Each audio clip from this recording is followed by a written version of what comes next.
On today's show, country recording artist and the Voice UK alum, Preston D Barnes.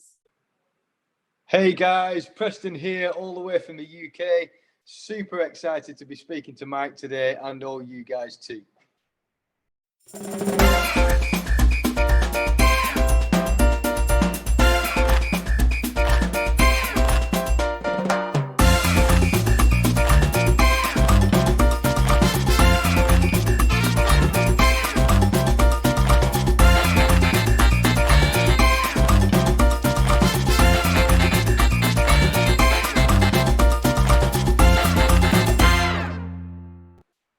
Hey everyone, welcome to the Mike Rand Show. And today's special guest is country recording artist and the Voice UK alum, Preston D Barnes. Hey Preston, how are you? Hey, how you doing, Mike? You all good? Thanks for having me on. Thank you. Thank you so much for joining us here today. Doing great over here. So for people who don't know, you are huge over there in the UK. I'm here in America, so thank you for joining us all the way from the UK today. My pleasure. What I want to know first is, how did you get started in your singing career? Because you actually were in the British Army for like 22 years, am I correct? Well, how do you know that? You've been looking on Google, right? Yes, I was a British Army soldier for 22 years to start with. And during my career, I was actually part of a military band as well. So that's where the music started, really, right back when I was 15 years old. My mum bought me a keyboard for Christmas, and that keyboard came with some free lessons. So I kind of went along to the free lessons, and that really started my musical journey. So thank you, Mum, for buying me the keyboard, firstly. And then I decided to join the army at 16 and continue my musical career in a military band. And that is really where my musical journey started. Not necessarily singing, though, just playing instruments at that stage. And then at what point then, so what did you do in the British Army for the most of your time there? So for 16 years, I was in a band called the Band of the Corps of Royal Engineers. And I always say this to you guys over in the US. When you watch Buckingham Palace in London and you see the guys in the red uniforms marching outside the palace, that's kind of what I did, just not in that specific band, but that's what I did all over the world. I initially started on flute. I played flute to start with. And then I was the guy at the front with the long mace, marching at the front, that was leading the band. And then I went on to train brand new soldiers how to become British Army musicians for another 6 years after that time. So, and I did lots of other things as well, but that's not musically linked at all. So, but I had an amazing career in the British Army. I will never ever look back and say I shouldn't have done that. It's made me who I am today. And musically, it's taught me everything I know. So I'm really happy. Yep. And then at what point did you leave the British Army? And then what did you do immediately after you left? So I think really, I left in 2017. So that's quite some time ago now, right? That's gone so fast already. But yeah, 2017, which was shortly after another musical venture, which I'm sure we'll talk about in a minute. But I kind of had a springboard to leave the forces with, that then immediately catapulted me into my musical journey that I'm doing now. So I did a full career in the military, 22 years. That's all you can do. You can do more, but generally the term is 22 years in Britain. So I did the whole thing. I survived for that long. But yeah, I mean, the story really kind of goes from what springboarded me out of the military to what I'm doing now, really, I suppose. Yes, and what you did is you appeared on a very famous show over there, which we have in America as well, and it's called The Voice. So can you tell me That's how you right. got on The Voice and what made you audition for The Voice? Okay, so I auditioned not necessarily because I wanted to start with. It's kind of a weird story. Um, all the lads in the army wanted me to. We always used to go out singing on karaoke's and having a laugh and a drink and all that stuff. And I ended up winning a few karaoke competitions, which then gave me a little bit of money to buy drinks for the boys. So it became like a bit of a game, and we go out and find bars with karaoke on. So, and they get me up as their little kind of, this is our goal. Let's see if this guy can win it again, and we'll get a free night. And then one day, one of the guys said, "Why don't you try for the Voice UK?" And at the same time, the X Factor was also on TV quite a lot. But that show never really interested me. I was more interested in what it is that the voice stood for. So they're listening to the voice first before they see you. And I think that's a really interesting, good point of the show, actually, because not a lot of shows are like that. So I just applied. I sent an email. I got a response straight away. They wanted to know my backstory and what I did. And I think with the military link, they found it really interesting. So that's what got me onto the show initially. But it took like 7 months of auditions and interviews before I even got onto the actual stage itself. But hey, I'm glad I did it now, Yes. And I remember there's a boy band out there, which I'm sure you probably have heard of, Five. Have you heard of the boy band Oh, Five? yes. Yes. Oh, yeah. So I Yeah, know yeah. that Sean had auditioned for The Voice. I don't know. Yeah. I think it was probably before you. It was earlier, maybe. I don't Yeah, know. it was earlier than me, yeah. Yes, because I seen the clips online, and we all know he has a beautiful voice, and they didn't turn the chairs around, the judges, for him. I know. Which is amazing. Like, that's a good concept for the show. And I remember, I forget who was the judge that was there, and she recognized him too, and said she used to listen to him, and she just didn't know what she could offer as a mentor towards him. But I want to know, That's who right. were your judges that day when you had your first audition, Okay. and what was that first, that moment where you had to wait for them to turn those chairs? Oh, it was the most nerve-wracking thing I've ever done, I think. Because what you guys don't see when you watch it on TV is when we walk out onto that stage, there's a live audience in the studio, and they're all told to be super silent. And you can hear the footsteps of me on the stage, and you stand in front of the microphone for what seems an eternity before you sing anything. And I think it was around about a minute of standing still, not doing anything. And that's quite nerve-wracking on its own. And the chairs are obviously not turned round at this stage, right?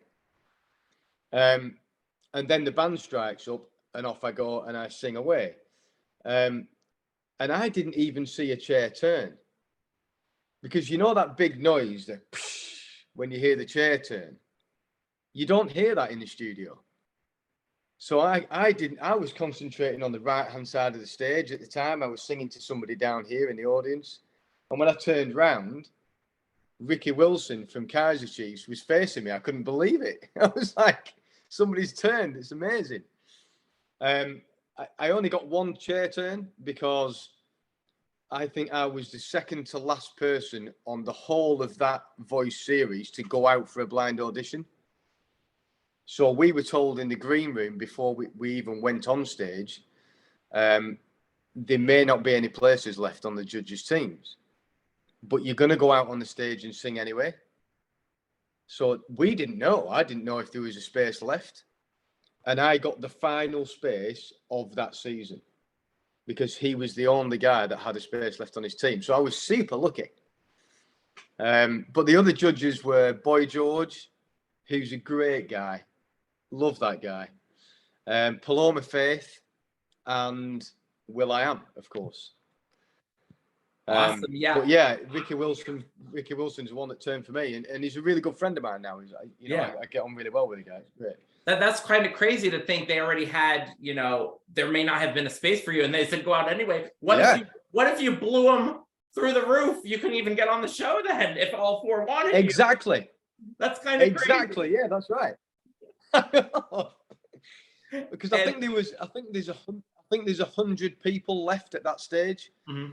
On the blind auditions, I think there's 100 contestants, and all 100 will go out and sing, regardless of whether there's any spaces or not. So it's quite interesting to the public that they don't kind of see all this stuff, But I'm just blessed. I got a chair turn, and I'm super, super lucky, Yes, exactly. That's just pretty crazy to think. But the song that you sang was a Michael Bolton hit here in the USA, When a Man Loves a Woman. I know. Which you did a great job at. Can you tell us why did you choose that song? Were there specific songs you had to choose from, or did you get to choose your own song for the audition?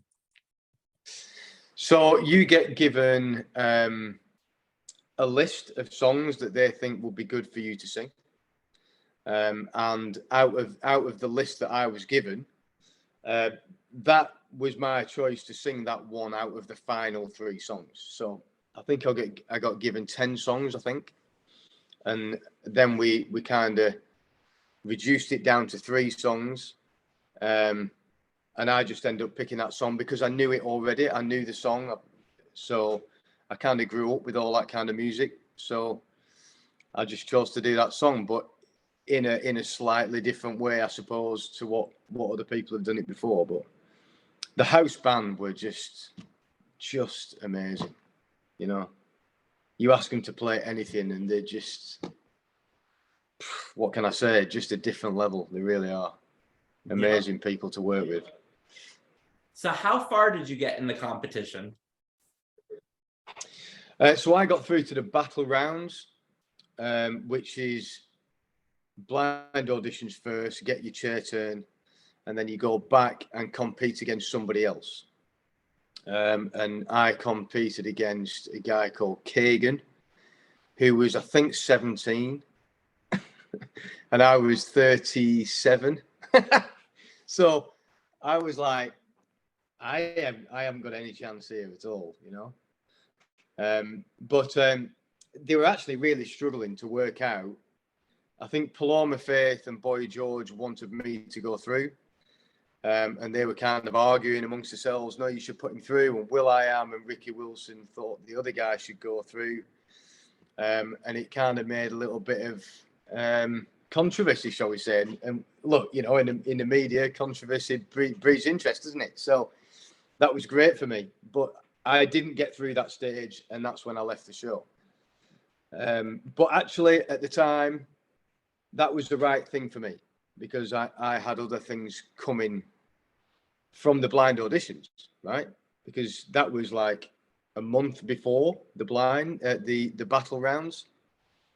So there's quite a distance, quite a time where people get hold of you and contact you and say, oh, I like you.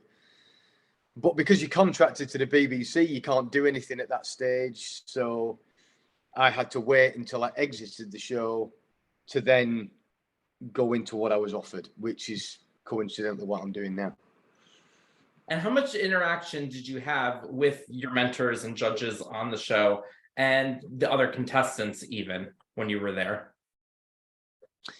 Yeah, so the other contestants we was always in touch. We had these silly kind of WhatsApp group things that people have, and we were meeting up in Manchester in the UK, and so I made lots of friends through that show. That was great. In terms of the judges, you don't really get that much time with them in between the actual TV episodes, because they've got that many people to deal with. I think I spent around about an hour with Ricky Wilson on the piano and working out things that I should sing for the battle rounds. But you spend more time with the vocal coaches and the backstage staff than what you do with the judges, which is cool because these vocal coaches are some of the best that the UK can offer. So that was fantastic to get that tuition, when I was there. So great. It's all good. It's all good. Yep. And what advice did Ricky give for you when you left the show? He just said to me, look, I'm really, really gutted that I couldn't put you through. I wanted to put you through. And he just said to me, you've already got a career and you're going to be fine. Whereas the 17-year-old Kagan, he was so young. He was still at college. He didn't really have a job yet. So they wanted to give him that opportunity. But he did say, stay in touch. And he gave me his email address and all that stuff. And I've stayed in touch ever since. And he's true to his word. He's a good guy, He's a good guy. And then those offers, what were those offers and where did they lead you to? So I got approached by a guy called Mark Wickenden, who owns Sonic Boom Records here in the UK. And it was very, very quickly after The Voice that I was down at his studio. And I actually did a few radio jingles for him to start with. That was his business at the time. He did a lot for Global Radio, but I did a few adverts for him and jingles, which was great fun. And then we released a few cover albums, just to kind of keep my name out there from what happened on The Voice, and they did really well. But we all know that original music is where it's at, and you need to write songs, and so we had to find a sound. And I've been working with Mark now at Sonic Boom ever since the show. So it's taken us probably 4 years, maybe 5 years to find the actual sound that I want to work with. And we've tried everything, and dabbled in this and tried this sound. And yeah, rock music's good for me because I can put a gravel on my voice. We've tried pop, we've tried kind of everything, but then country, we just said, let's try country one day. And I sang a Chris Stapleton song to him and he said, there it is. That's it, right there. And that was only 1 year ago last week. So not long ago, right? Yep. So in country music, I've only been doing this for 12 months. But hey, I'm glad that we came across country, Yep. Now, did you listen to country music growing up, or is this just completely okay? Who were some of the people that inspired you or that you enjoyed listening to? So I always used to listen to people like Robert Cray, which is kind of a little bit more blues. James Taylor, which again was kind of the 70s type of, psychedelic type sound. But my mum and my dad are both huge music fans, and we'd listen to the vinyl every weekend, on a Friday night. Because that's the only time they used to get records out. You're not allowed to go anywhere near the record player until it's Friday night.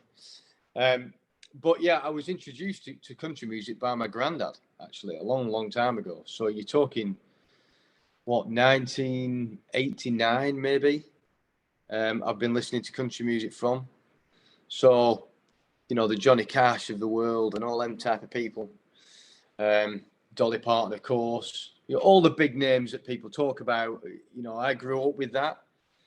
But then we found Luke Combs, Chris Stapleton, Miranda Lambert, all these new people that are out now. Toby Keith, Keith Urban, all these guys.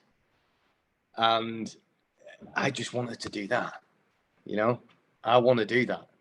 And that's when we tried the sound in the studio, and here we are. So there's a lot of great country songs, and it's totally a different style. Yeah. And definitely some of the people that, and like you said, the greats like Dolly Parton, Kenny Rogers. I always remember Islands in the Stream. I don't know if you're familiar with that one. Yeah. Yeah. Oh, I love that song, Yeah. I think they're like two of the legends in country music. And then you have all these Yeah, of other people. course. You've got Garth Brooks, Leanne Rimes, all these other people Yep. later on, and then this new crop of people. So many people in country music, very diverse, talented group of people there. Yeah, absolutely, absolutely. So then you came out with your first single. So tell us Yeah. how was the process with that coming about?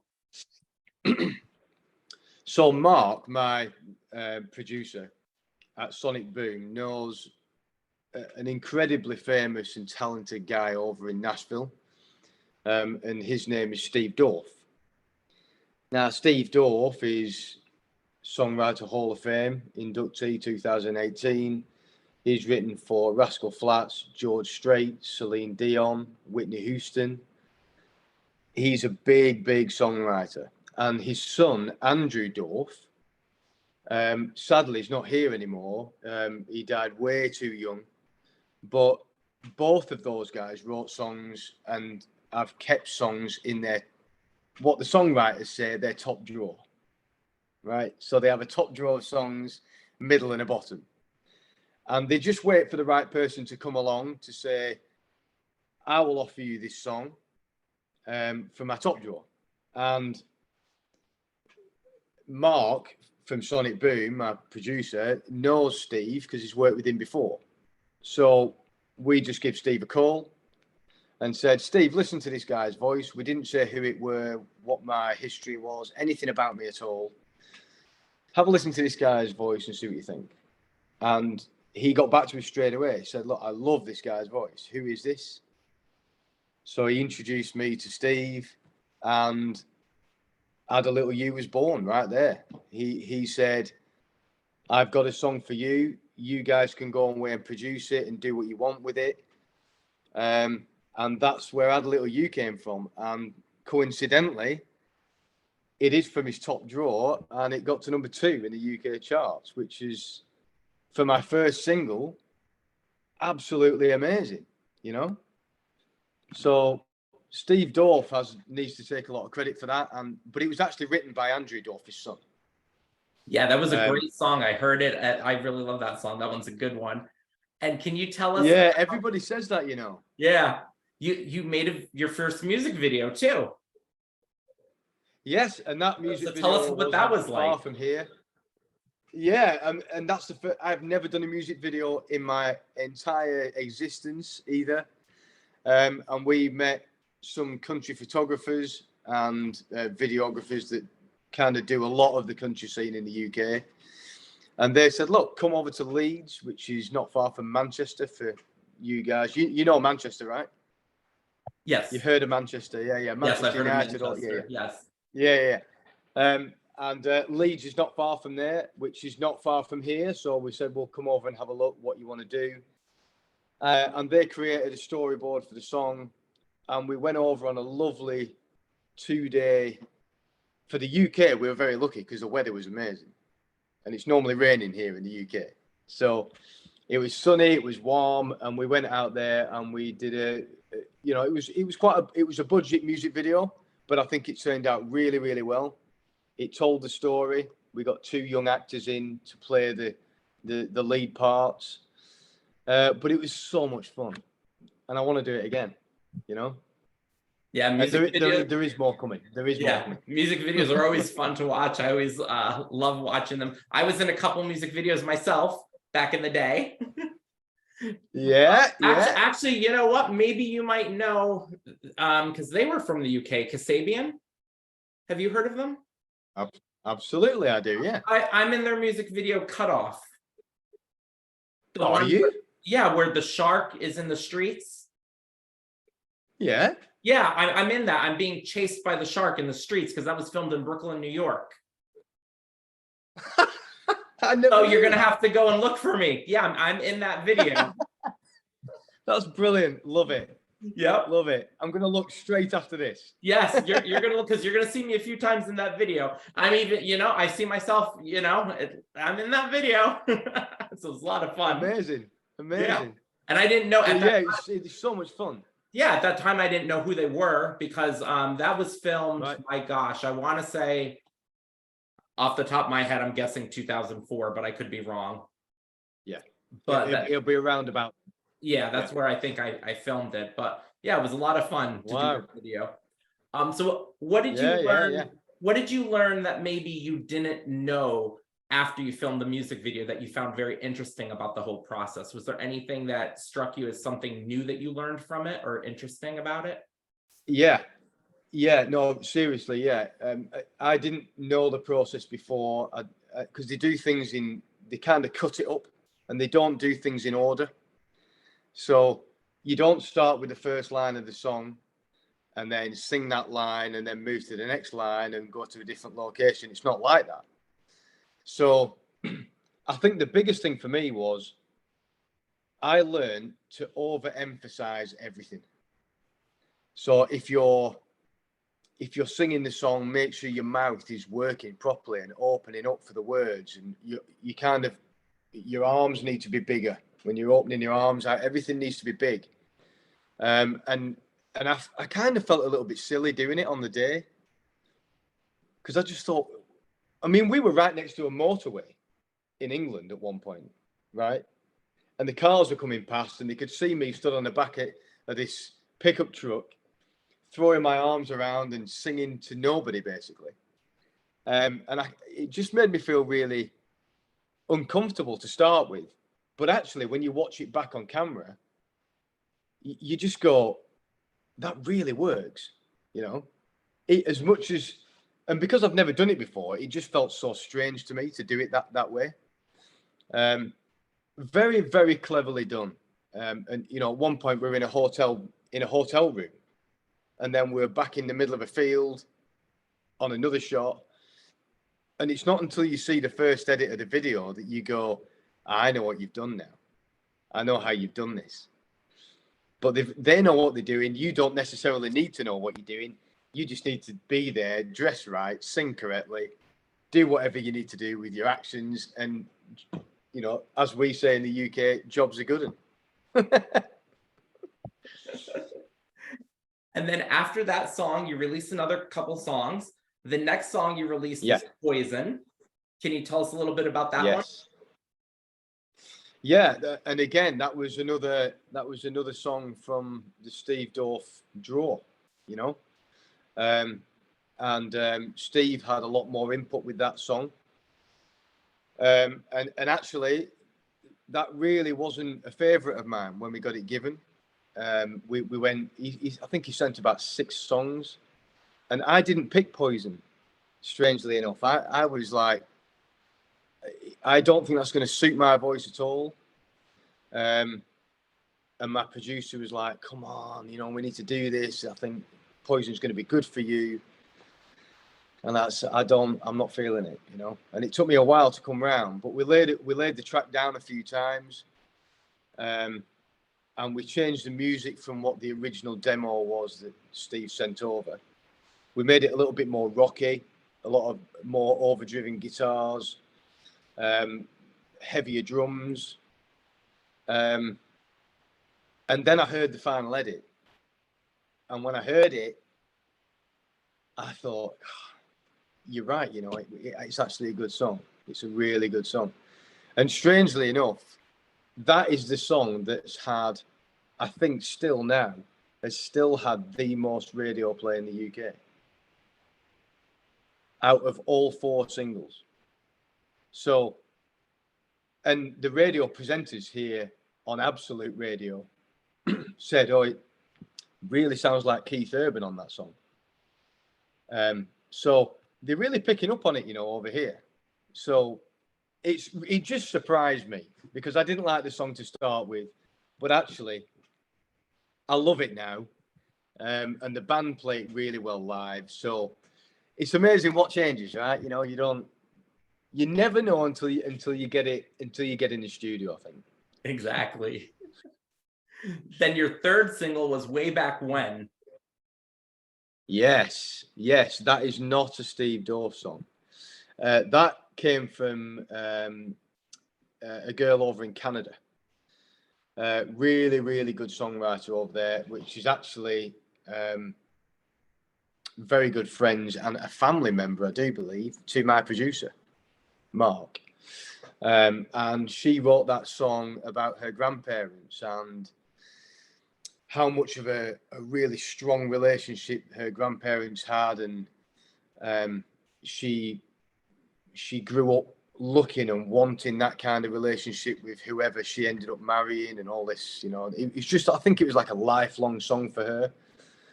Victoria Dykes, she's called, she's a lovely girl. And she just sent over a demo on a guitar, just raw chords, nothing else.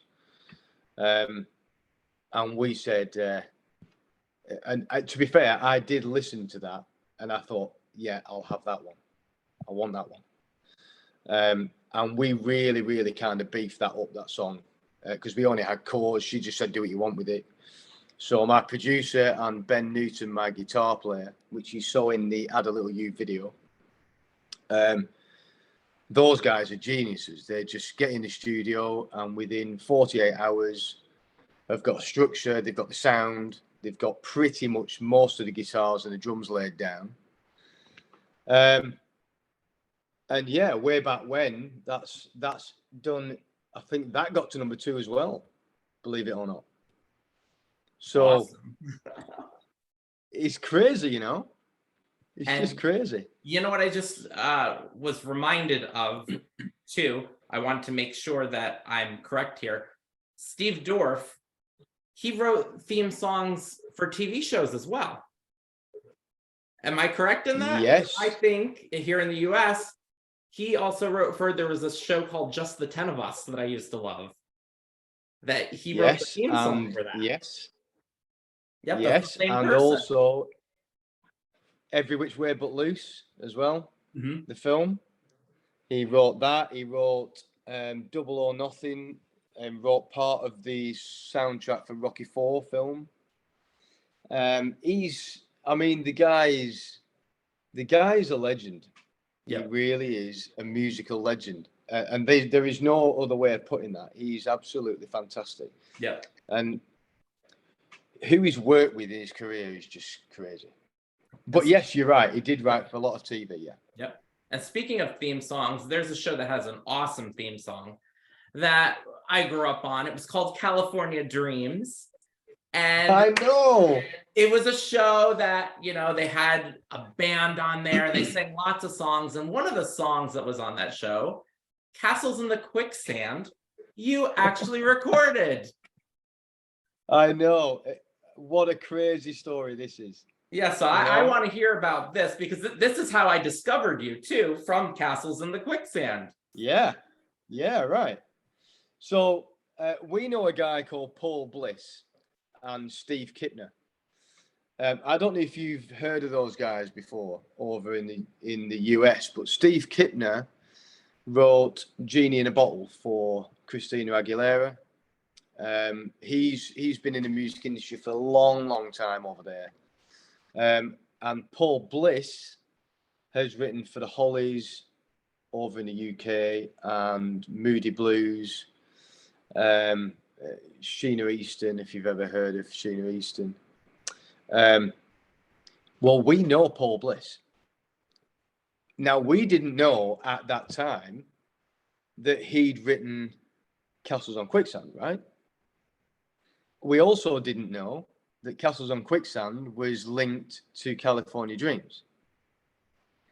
So Paul Bliss said, look, I've got a song here that you might want to record. It was brought out by a band called Think Out Loud a few years ago. Well, not a few years ago, I think the 1990s, actually. Like a rock band did it. And we still didn't know California Dreams had it on their TV show, right, at this stage. Steve said, you can re-release this song if you want to. Okay, no problem. And he said, but if you're doing country music, there's no way you're going to make that into a country song. No way. But you can have a go if you want to, right? So obviously the guys in the studio produced it into a country song, right? And then it was about 4 weeks before release. And we came across California Dreams. and we saw a video on YouTube of those guys singing the song on a TV show back in 1992, right?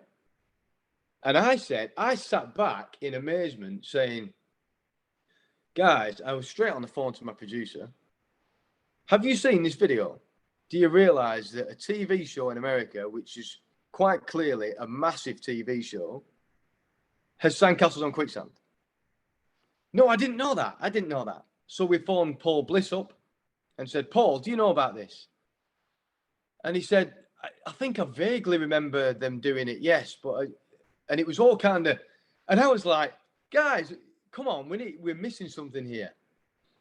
So we contacted J. Anthony Frank, and we contacted Kelly Packard as well. And we said, look, guys, we're releasing a song that you've done on a TV show that was hugely successful. What do you think of the song? Do you like the song? And J. Anthony Frank wrote straight back and said, guys, I love that tune. You've done an amazing job of that song. So we've been working together with California Dreams throughout the release. And that's when you got in touch. And today, as it sits right here, that went straight in at number 1. So that is our most successful song so far. Oh, that's awesome to hear. So it got number 1 over there in the UK? Yeah. Okay, awesome. At 1 minute past midnight, straight in at number 1, yeah. Wow. But I also didn't realize that it was actually 30 years anniversary of that TV show. And when we set the release date of the song, we didn't know that. We didn't know that there was an anniversary. So actually, on the actual day of release, I think it was 1 week out from the 30th anniversary of that TV show. So it was literally written in the stars for us, you know. But that song has made some waves in the UK, you know, straight in at number 1. It's been played on, I think, over 50 radio stations here in the UK. And people love the song. And I keep saying, guys, it's been out before, you know. It's been on an American TV show and another band's released it. I think about 8 different people have released that song over the years. But nobody's ever done it country. We're the first to do that. So yeah, what do you think of it, actually? I honestly never, besides California Dreams, I hadn't heard the other releases. Just your version. Right, okay. Yeah, so okay. I haven't what heard did you think? Oh, what? Right, okay. What did you think of the country version of it? Oh, I loved it. And it was like it was a whole other song too. Like you totally did a great job with it. Yeah, and you know, everybody said, because they've heard both versions now. Yeah. I think on my social media, we made one video to kind of promote the song, and it was California Dreams TV show to start with on the video in 1992, and then we merged it into my music video straight afterwards, to show the 2 different versions, but one song, as in we just carried the song on. And people love that video. They're like, how have you done that? So I think it's more kind of, for the public, it's, you've made a song reborn, basically, after so long. Yes, and it's great. And we were so happy to do that. Original version and a new version, and when they're both great versions, you know, that's even better. Yeah. You know, because a lot of people redo songs. Sometimes they don't do a good job redoing a song. Sometimes they're better than the original. Yeah, right. But this one, you've got 2 great versions, which is amazing. Yeah, and J. Anthony Frank and Kelly Packard actually got in touch on day of release when it went, because I put a picture number 1 at the top, you know, and Kelly Packard sent me a picture like this, clapping, and J. Anthony Frank, great job, mate, you know. So I'm so happy, you know, and I'm happy for the guys on the TV show too, that we was able to continue that kind of success that they had. So we were super happy with that. Yep.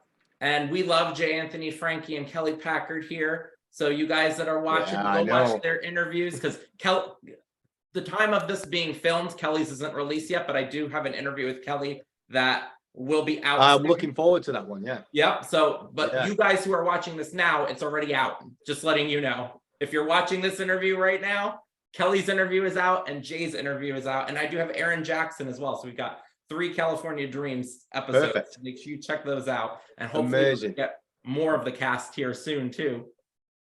Yeah. And then now, what is your next single? What's the next one that you did? You did a little collaboration, correct? Did you do a little duet? Yeah, I have done it. Yes. How do you know about that? See, I do my research. You're an investigator, aren't you? Yes, I have a duet coming out. I'm just a featured artist on that. I was asked by a girl called Nicola Harris, do you want to come to London and be my duet partner on a new song that I've written? So I haven't written the song. I'm just a guest artist, shall we say. But that's coming out on the 2nd of November, and it's called You. That's all it's called. It's a great song, you know. It's got a really good hook line to it. She's written the song herself, and she was actually on the X Factor as well a few years ago. I think about 10 years ago. So it was really nice to do that, you know, and to be asked to be singing with somebody else it feels really good to do that. So I hope the song does really well for her. That's out on the 2nd of November. And then we've got another single coming out on the 9th of November. And that will be ready for pre-save on the 26th of October. And I'm really excited about that one. That should be a good journey, I think. And when do you think we can expect a full-length album from you? Okay, so we've been discussing this today, actually, in a meeting. I think really the middle of next year, maybe summer next year, we'll probably have an album together. We've got some secret songs that nobody's heard of yet that we're going to save for that.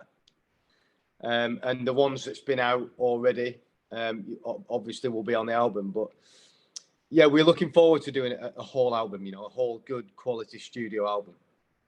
But we've got some things coming up before that in April next year, which we need to do first before we put the album out, because I am so excited about what's going to happen in April. I cannot wait. Okay. Well, you know what? We're going to have you back another time and discuss some things that are going on, you know? Yeah. Get some insider info here. Are there any plans maybe in the future, once the album comes out, to go on a tour and maybe visit the States over here in America? That's exactly why I'm excited for April. So we're going on tour in Nashville in April. I cannot wait. It's been one of my dream things to do since I was around about 18 years old. And we're going to take the band out there, and we're meeting Steve Dorff. We're going to do some studio sessions, get in the studio in Nashville, play live to specific audiences. We've got some PR people we're going to meet over there. I'm just so excited to go, you know. Yes, I've never been to Nashville. So when we get back from Nashville, we will have another music video, because we're going to film a music video out there as well. And we will have probably another 4 songs that we will get produced over in Nashville. Yes, hence why we have to wait until summer. Yep. I've interviewed a lot of people on here from Nashville. In fact, one of our guests that's on here a lot, Hollywood from the Gorgeous Ladies of Wrestling, she currently lives there as well and loves it. So it's a great city. Oh, right, a lot of country music, you know, artists down there too. And Maybe when you meet Steven Yeah. Dorff, maybe you can cover that Just the 10 of Us theme song. I loved that theme You song. never know. That You know what? I'm going to doing write it the that best down. I can. It's called. It was a very good theme song, and that would be Yeah, very popular. And if it gets I will speak covered, to Steve. this is where the credit goes to America. I just told him, cover the song. I did it for you guys.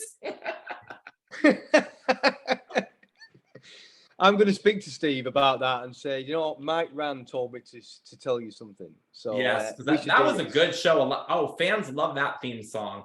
That was a classic 90s Yeah. theme song, or late 80s, 90s. Yeah, late 80s. Yeah. Yeah. And Let's that see was a what Steve show that says. it was very popular that left the air too soon. You know, Yeah. Yeah. that show. Yeah. I will. I promise you, Mike. I'll do you a favor and I'll speak to Steve about that very thing. I promise you. Okay, awesome. So now, is there anything else that you have planned in the future that you'd like to tell us, or any gigs coming up soon, or anything like that you want to promote?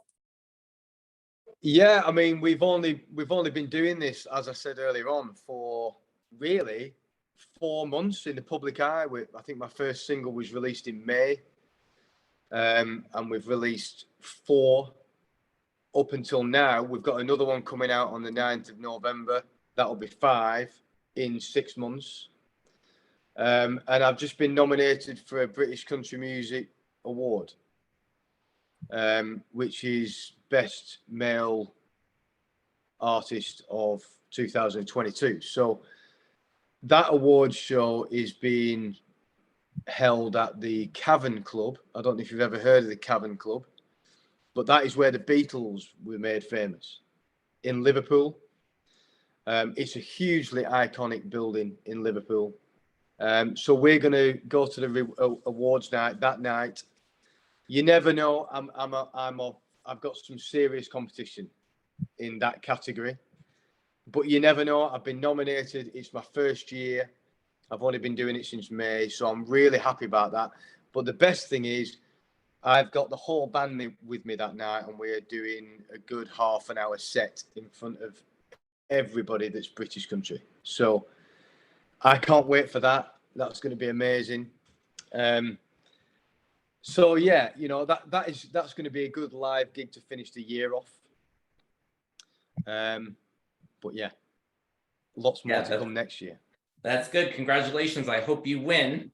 We will be rooting for you. So do I. So do I. And now it is time to play the lightning round. I'm going to ask. Oh no. Okay. I'm going to ask you a couple questions, and you just tell me which one you prefer. I'm going to name a couple things for you here. Would you rather travel the world by an RV or a sailboat? Ooh, sailboat. Street smarts or book smarts? Book smarts. Would you rather call somebody or text someone? Call somebody. Football or soccer? Ooh, football. Roller coaster or bumper cars? Bumper cars. Would you rather drive a car or a truck? Truck. What is the better superpower, being invisible or being able to fly? Oh, being invisible. When it comes to being handy, are you more of a fix-it person, or do you have to have somebody else fix it for you? Somebody else do it. Do you prefer movies or TV shows? Movies. Would you rather be clever or driven? Driven every day of the week. Driven. Would you rather work 4 long days with long shifts or 6 short day shifts? 6 short day shifts. And who is your favorite Spice Girl? Scary, baby, ginger, posh, or sporty? Baby.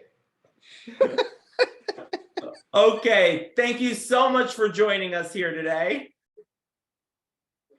Thank you very much indeed. Can you tell everybody how they can contact you if they want to reach out and learn more about you? Yeah, so my socials, Facebook and Instagram is Preston D Barnes Official. And you can get me on my website as well, which is prestondbarnes.com. It's that easy. Awesome. Thank you so much for joining us here today. And thank you guys for watching. And we will talk to you all soon. Bye, everybody.